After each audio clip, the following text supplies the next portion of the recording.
The Meridian Express left the coastal city of Pelham at 6 o'clock precisely, as it had every morning for the last 23 years. Elias Fems, senior conductor and keeper of the line's chronometer, stood on the rear platform with his brass pocket chronometer, ticking in perfect sympathy with the station's master clock. The ritual was small, merely a nod to the signalman and a quiet, "Right on the second, sir." Yet it was the entire fulcrum of Elias's life. Schedules were promises. Promises were debts. He would rather stop breathing than let a single wheel on his train turn late. The passengers boarding that morning saw only a dignified man in a navy coat, silver watch chain gleaming, eyes the gray of pre-dawn fog. None suspected that beneath his immaculate discipline lived a soft-spoken fear. A letter folded in his wallet, never read, from a mother who had died before he made it home. The letter weighed as much as any piece of freight, but Elias wore precision the way other people wore warmth, hoping no one would guess why he needed it. The Meridian Express traveled 60 leagues inland, through low sunflower plains, tamarisk forests, and finally the mountain corridor called the Timefold Valley. The valley's name came from local legend. Travelers who entered with unspoken longings might find hours stretched or compressed until those longings were faced. Conductors rolled their eyes at the tale, save Elias, who carried that unopened letter and secretly pricked up his ears whenever the rails hissed inside the gorge. The first leg of the run was uneventful. Elias inspected tickets, tipped his cap at children, and corrected the dining steward when the steward's wristwatch lagged 2 minutes. At 9:12, he announced the next stop, Riverton Junction, with flawless cadence. At 10:27, leaving Riverton, he synchronized every wall clock in the 6 coaches, forward dining, lounge, general seating, and the 3 sleeper cars. By noon, the train had climbed into the valley and tucked itself between charcoal cliffs streaked with quartz. Sunlight flashed on the rails like blades. Elias was in the forward lounge, preparing the customary midpoint bulletin, when an elderly woman in a black voile dress tugged at his sleeve. "Conductor, pardon, but your clock is doing something queer." Elias turned. The lounge clock's second hand was sweeping backward, not ticking but whirring in smooth retrograde arcs. He lifted his chronometer. It still marched forward, 12:03 and 17 seconds, 12:03 and 18 seconds. The clock on the opposite wall, visible through the open doorway to the dining car, also behaved normally, only this one retreated. "Mechanical fault," Elias assured the passengers. "I'll see to its repair." He reached for the brass key in his vest to halt the mechanism. The second he touched the clock's glass, the hand froze, then resumed its rightful direction. The woman dabbed at her eyes, shaky with relief, but Elias noticed her mouth an odd phrase. "Thank you, Arthur." Whoever Arthur was, he clearly belonged to a memory still living behind her spectacles. The episode might have ended there, chalked up to a slipping gear, if at 12:47 a shout hadn't echoed from sleeper B3. Elias arrived to find Roland Pierce, a young financier whose cufflinks sparkled like ice chips, pointing at the corridor timepiece. "It went backward 5 minutes," Pierce said, "first the second hand, then the minute. No one else saw, but I swear it gave back the very 5 I wasted composing a telegram I'll never send." "What telegram, sir?" Elias asked. Pierce reddened as though he had revealed more than intended. "It's nothing. A hypothetical apology to a colleague I ruined," he swallowed. "Look, I'm not deranged. The clock reversed." Elias smelled gin on the man's breath, but also heard a tremor that felt too earnest to dismiss. He adjusted the clock. Once again, the moment his fingers brushed the case, the hands right-sided themselves. Unease bloomed in the conductor's stomach. 2 failures, both reversed at his touch, both witnessed by people confessing, however obliquely, to ghosts of conscience. At 14:05, the Meridian Express cut through a tunnel. When it emerged, half the clocks in coach class were spinning like reels. The sun outside still sat where it ought in the sky. Yet inside, time was tugging at its own seam. Elias ordered the assistant conductor to gather maintenance records while he walked the length of the train, privately testing a theory. He stopped before clocks in random compartments, sometimes alone, sometimes with passengers present. If a passenger seemed carefree, A child nibbling toffee, a honeymoon couple, every clock around them remained steady, but where a traveler's eyes clouded with some private ache, clock hands shivered, slowed, and inevitably glided backward. In carriage 6, a teenage girl named Mara Gatz sat by the window twisting a friendship bracelet until the threads frayed. The corridor clock by her seat had reversed so many minutes that it now believed it was still morning. When Elias approached, Mara flinched and hid the bracelet. "Is something the matter with the time, miss?" Elias asked gently. "It's only wrong for me," she whispered. "I keep wishing I'd said sorry to my sister before I left, and every time I think about it, the numbers jump the other way. Can a train do that?" "Normally, no," Elias said.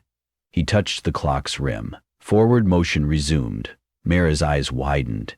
"How did you—" "I'm trying to understand myself," the mystery spiraled. By late afternoon, passengers carrying evident remorse found their wristwatches rebelling. One woman watched the cream in her teacup swirl counterclockwise, though her spoon moved clockwise. A middle-aged veteran named Captain Anwar claimed his pocket sundial shadow had flipped direction. Only those saddled with regrets appeared caught in the phenomenon. The carefree remained fixed in ordinal time. Elias realized he too could see the reversals. His chronometer still ticked faithfully, but public clocks flickered in his periphery whenever he thought of the letter in his wallet. The implication was unmistakable. The anomaly selected him as surely as it selected the others. Shortly after 16 o'clock, the locomotive throttled down for the steepest section of the valley. In the lull of engine noise, Elias convened an informal meeting in the observation car.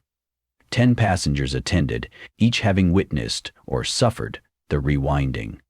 Among them were Roland Pierce, Mara Gatz, Captain Anwar, the elderly widow in black, Mrs. Clara Arden, and a French concert pianist named Lisette Vauclain, whose delicate fingers never stopped flexing as if searching for ivory keys. Also present was Ida Brom, a retired horologist who had boarded at Riverton. Miss Brom's white hair rose around her head like thistledown. Small spectacles perched on her nose. She listened to the testimonies, then spoke with the crisp assurance of one who had spent decades bending cogs to her will. "There is a principle," she began, "found rarely in timekeeping, more often in people: synchrony. A pendulum causes sympathetic oscillations in others near it. Likewise, a person's unresolved rhythm can infect the instruments around him." "You're telling us our sorrows are making the clocks sick?" Pierce scoffed. "Your hidden regrets?" "Precisely," Ms. Brom said. "Here inside the time-fold valley, geology may amplify what is usually faint. You regret an illicit triumph. The widow regrets last words to her husband. The child regrets a quarrel. The captain regrets orders given that cost men their lives. Thus time flinches, trying to offer you reversal enough to mend what you left undone." "But it doesn't mend anything," Mara said. "It just pulls us backward." "Because regret alone points the wheel the wrong way," Broom replied. "Remorse without action is negative motion." Elias felt every syllable land inside his chest. He withdrew the brass chronometer, wound to the second, and laid it on the bar. "If hidden regret begins the reversal," he asked, "what ends it?" "Confession," Broom answered after a moment, "followed by choice. Set the pendulum to a new beat." Silence rippled through the car. The only sounds were the clack of wheels and the faint backward tick from the observation clock. Outside, cliffs leaned so near that passengers could see their own reflections in dark glassy stone, ghost images moving toward them while the world traveled away. Elias inhaled, throat tight. "Then we must confront what holds us. If not, I fear the train may never leave this valley." A small tremor passed beneath their feet right then, subtle yet unmistakable. The Meridian Express slowed, though the engine maintained power. Looking through the rear window, one could almost believe the train had halted altogether while the landscape slid by in reverse. Mrs. Arden covered her mouth. "We are standing still." "No," Captain Anwar corrected hoarsely. "Time is." A low metallic groan sounded from the axles, like a watch spring winding the wrong direction. Elias took command. "All passengers whose clocks have reversed will assemble here in half an hour. Each of us will speak the regret aloud, plainly, and decide how to address it. We owe that to ourselves and to the remaining schedule. Roland Pierce snapped shut his silver cigarette case. You think confession will unknot physics? I think we haven't many options, Elias said. His voice, usually granite, trembled. I will go first, if necessary. Ms. Brome nodded approval, and the passengers dispersed to collect their thoughts. Dusk settled outside, bleeding violet over the ridges. The train lanterns flickered between amber and eerie blue, as though indecisive which color belonged to which moment. In the observation car, 8 uneasy souls gathered. Elias set his chronometer on the table beside a candle that burned down faster than wax should. He cleared his throat. My name is Elias Finch. I keep this railway's time. 4 years ago, my mother wrote me a letter while I was away on winter route. She died the night it arrived. I was afraid her words would blame me for never visiting, so I tucked the letter here. He lifted his wallet. I have not read it, because as long as it remained unread, her disappointment remained imaginary. I regret that cowardice more than anything. With deliberate slowness, he unfolded the brittle envelope, broke the seal, and read aloud. My dearest Eli, I heard the Winter Line resumes today. Knowing you are riding silver rails, bringing strangers home for the holidays, comforts me more than I can say. If I could step onto your train, I'd bring you the snow biscuits you loved as a boy. But if that isn't possible, hold the memory, and know I'm proud. Come spring, we will share tea beneath the lilacs. Mother. Elias's voice cracked. There was no blame in the letter, only love deferred by death. An ache that had hibernated for years tore through him, warm and awful. When he finished, he laid the paper flat. Tears darkened the ink where they fell. A soft click drew his gaze. The observation clock's second hand resumed its normal pace. So did the candle flame. In his breast pocket, the chronometer chimed once. Never a scheduled feature, and Elias knew. Confession worked. Momentum returned to the carriage. Subtle forward pitch pressed them toward the rear. Outside, the cliffs crept behind, no longer ahead. Time was flowing the right way for him, but 7 faces remained pale, their pockets still possessed by backward minutes. Roland Pierce squared his shoulders. Very well. He stepped forward. I liquidated my colleague Bennett's accounts to cover a deficit I'd concealed. He lost everything. I planned to wire him restitution today, but cowardice and pride made me delay. I regret the ruin I caused and my hesitation. He produced a signed transfer draft and handed it to Elias. Conductor, witness that I vow to send this at the next telegraph office. As Pierce spoke, the second hand on his wristwatch jerked, then marched ahead. The wall clock behind him synchronized. Next came Captain Anwar. The war was 11 years past, but around his temples the hair remained scorched white where shell fire once flashed. I ordered an artillery strike on a village because headquarters insisted enemy munitions were hidden there. Intelligence was wrong. I saw the refugees afterward. He pressed shaking knuckles to his brow. I regret obeying unjust orders. He withdrew a leather notebook. I am traveling to Capitol Hall to testify before a tribunal convened at my request. I feared what other officers would think. No more. He signed his statement in front of them. His pocket sundial's shadow moved east as the train sped west, an impossible feat unless time itself corrected course. Mara Gatz stood on tiptoe. I ran away after a fight with my sister. I said I hated her and wished she'd vanish. Tears glossed her eyes. She's 8. I'm going home tomorrow, but what if she never forgives me? I regret the words. She produced the frayed bracelet. Elias slipped it onto her wrist again. Wear it to remind you to speak gentler, he said. The corridor clock outside ticked forward. Mrs. Clara Arden's confession was a murmur. Arthur was my husband. I pretended not to hear him ask for water the night he died because I was angry from years of silence between us. I regret that petty cruelty. She vowed to fund a hospice wing in his name. Her timepieces steadied. Lisette Vauclain, the pianist, lamented the daughter she'd surrendered to an orphanage so she could tour Europe. She displayed adoption papers already signed to reclaim the girl. Time forgave her, too. 7 confessions, 7 corrections. The compartment brightened as though the train burst suddenly into summer noon. But a hush remained. Ms. Brome, the horologist, stared at the still reversing mantel clock above the bar. It alone defied the tide. She removed her spectacles. "I have mended other people's clocks 52 years, she said. Yet I never forgave my father for selling my first pocket watch to pay our rent. I told myself precision replaced love, but my regret is that I let a broken instrument become a broken relationship." She reached into her satchel and drew out the very watch brass-scarred, hands missing. "I carry its corpse as proof of betrayal. I now choose to repair it."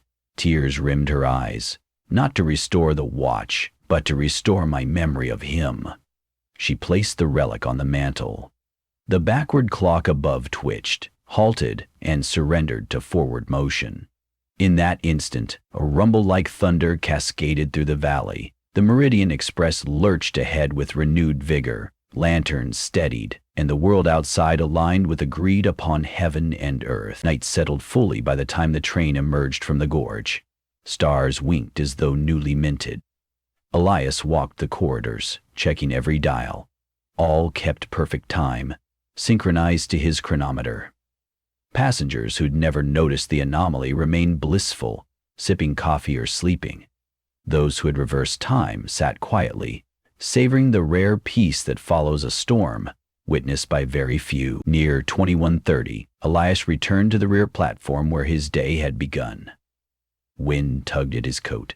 Steel sang beneath. He unfolded his mother's letter once more.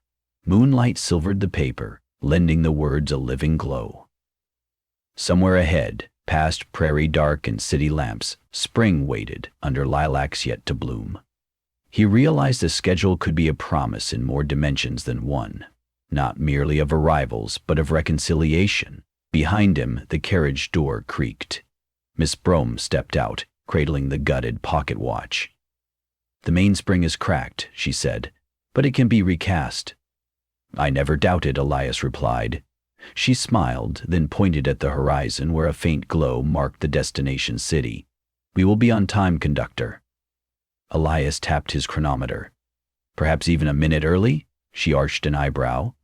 "Will that be acceptable?" "For once," he said, closing the watch with a quiet click. "I think it will." The train cut through the dark, a silver needle stitching possibility onto the fabric of the night. Forward, always forward now, measured not solely in minutes, but in the courage it takes to keep them honest.